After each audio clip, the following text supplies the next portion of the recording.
question, Noémie. Que penses-tu de la situation actuelle de notre planète? Ça réfléchit.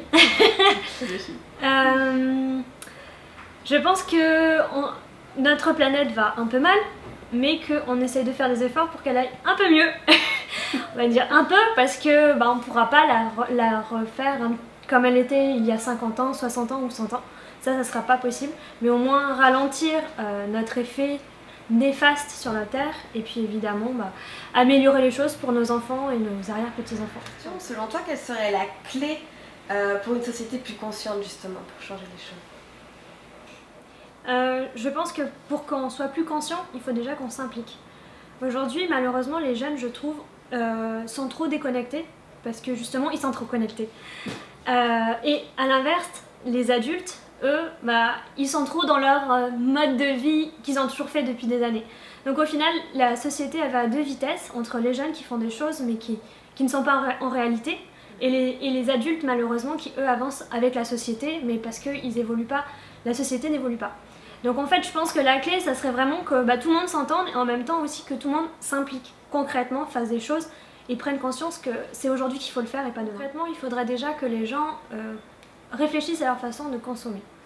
Au quotidien, réduire sa consommation, c'est déjà la base, parce qu'on surconsomme de tout, que ce soit alimentaire, que ce soit ménager, électronique, tout, on surconsomme.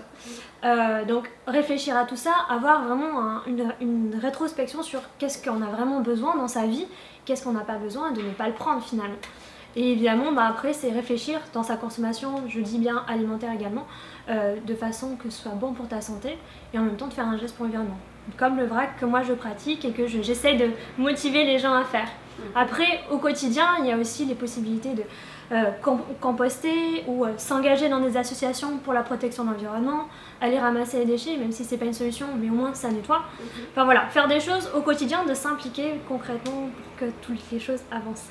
Et du coup, toi, qu'est-ce qui t'a inspiré à faire ce que tu fais aujourd'hui? Ce qui m'a inspiré, c'est notre état actuel, quoi. Il faut faire quelque chose et ici en Polynésie, ça manquait. Donc je me suis dit, faut le faire, faut le faire, faut le faire. Pourquoi pas le faire soi-même? Voilà, de se lancer à son propre compte et en faisant le pari que ça va marcher et ça marche. Une question, quel est ton lien à la nature? Je pense qu'on le voit, hein. Je veux dire pas là dans l'écran, mais on le voit au quotidien, on est entouré du ciel, de la mer en Polynésie, on a de la chance, on est entouré que de l'eau, on a une nature luxuriante et le lien il est là en fait. Tu vas lever les yeux, tu vas forcément voir la montagne derrière, tu vas rentrer chez toi, tu auras des arbres, tu auras la nature, tu auras les poules qui chantent, tu auras tout et le lien il est là et t'as pas envie de le perdre, enfin moi personnellement j'avais pas envie d'aller vivre dans une société où je serais totalement déconnectée de tout ça. Et donc voilà, mon lien il est là et j'ai envie de préserver tout ça. Du coup, quel est ton rêve?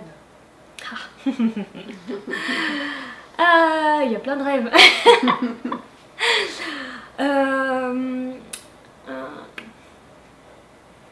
Je pense que comme beaucoup de gens, on a forcément que les choses s'améliorent. Mon rêve serait vraiment que les choses s'améliorent et que tout le monde prenne conscience de l'urgence qu'il y a et de faire une action même à son niveau, à sa portée. Je dis pas de refaire le monde, mais au moins chacun chez soi, on peut essayer de faire des choses. Et ça serait un très beau rêve.